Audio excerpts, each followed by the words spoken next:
We're glad to have you with us. All right, I want to get to a big story now. 400,000 children currently live in foster care across the U.S., many thousand here in Georgia as well. So November is actually National Adoption Month. It's just an opportunity to highlight those that are waiting for a permanent home and to maybe take a closer look into the lives of the families that have adopted a child or a teen. So we have one of those this morning. We're joined by author and adoption advocate Deborah Farmer to talk a little bit about this. So Deborah, thank you so much for being on with us. How are you? Thank you very much for having me. I'm doing great. How are you? Good. Happy to hear that. Okay, we have to dive into this. I mean, yours is a story. Yeah. It's inspired people all across the country. What was it that moved you to share what's called My Journey to Joshua, which is just you opening up about the experience of adopting your son? Sure. Honestly, for me, it was just how could I provide information for people that I felt were living in a space of fear? When I went through my process to adopt my son through foster care, there were so many people excited about the journey for me. And so that's how My Journey to Joshua came about. But beyond that, I found there were plenty of people that were, in as much as they were excited, they wanted to do this and they just did not move beyond the fear that they had in place. And so that's where fears from families came in place, where I just wanted to provide the resources, the information, get beyond the stigmas and the myths that are in this particular area of information around foster care and adoption. Yeah, and we're going to talk about from fears to families here in just a moment. But I want to tell you, I was adopted from foster care. And so I was really excited to get to talk to you about this and to learn a little bit about your story. But what still, even as an adult, surprises me are some of the misconceptions that people have surrounding adopting from foster care, just adopting in general. So what do you think are some of those biggest myths that people come to you or questions that they have for you about this? Sure. Yeah, and that's a very good question. I think the biggest piece that I'm finding is that people don't have the information. And so there's the myth that you're going to get a troubled child, right? I mean, we do understand that there is trauma that might be in place.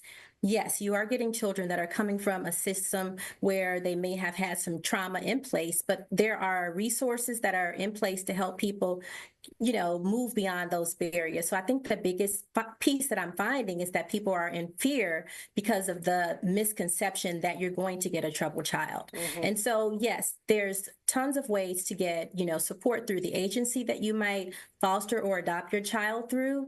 There are tons of support groups that can help you through the process.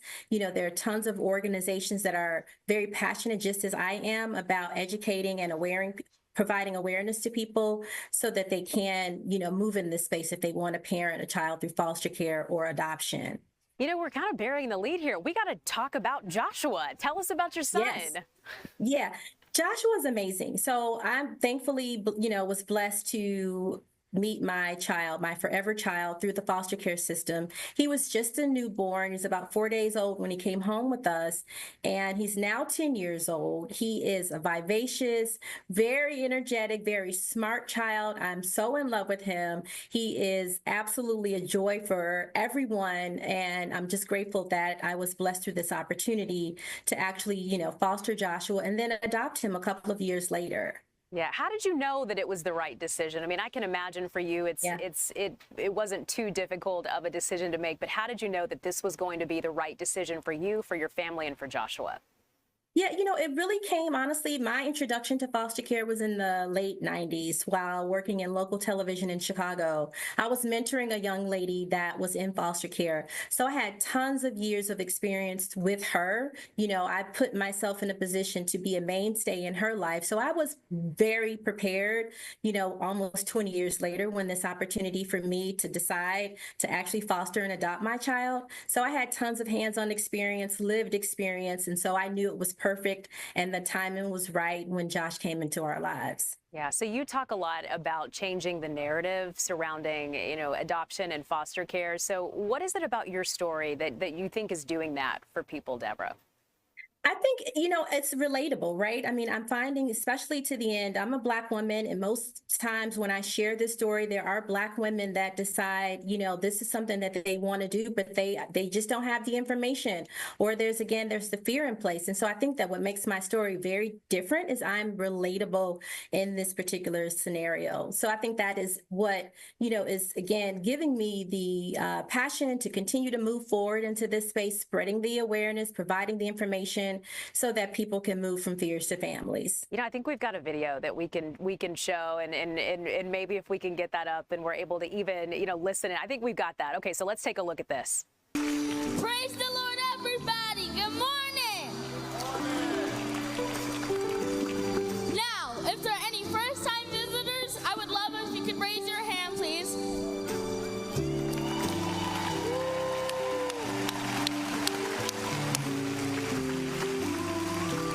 Thank you. Now, original new birth, please go to those new visitors and show them some love.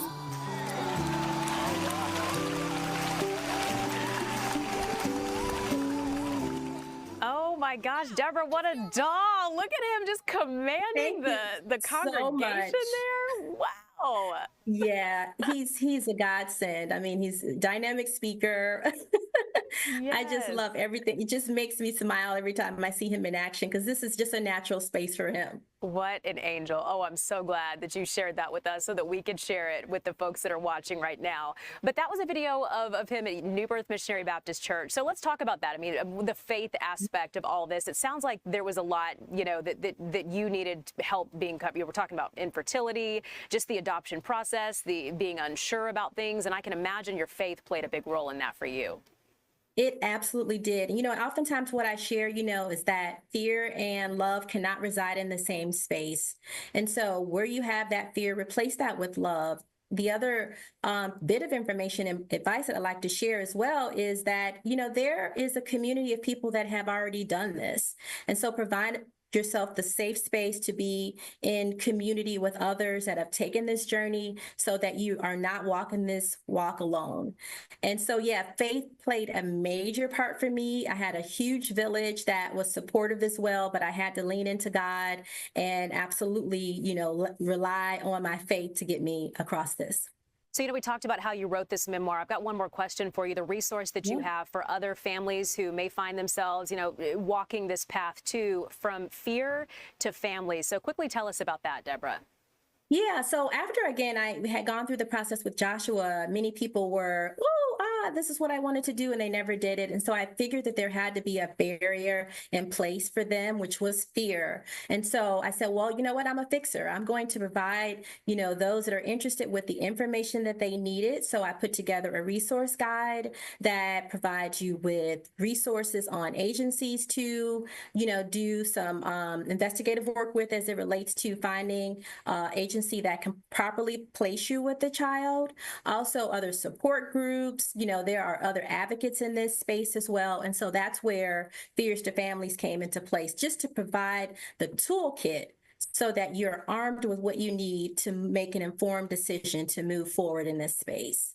I know that's a resource so many families are grateful for. How can we find it? Is there a website where we can go, Deborah? It is. Thank you. Yeah, there's a website, myjourneytojoshua.com. Again, that's myjourneytojoshua.com, where you can find the resource guide and also the memoir, My Journey to Joshua. Well, what a beautiful story that you have, that your family has, that Joshua has now. And thank you so much for sharing that with us on this National Adoption Month, Deborah. Thank you so much. We appreciate it. No, thank you so much for having me. This was a joy. I really appreciate it. Yes, of course. And make sure you check out that resource, too, if this is something that that you've been thinking about for your family as well. Deborah Farmer joining us this morning.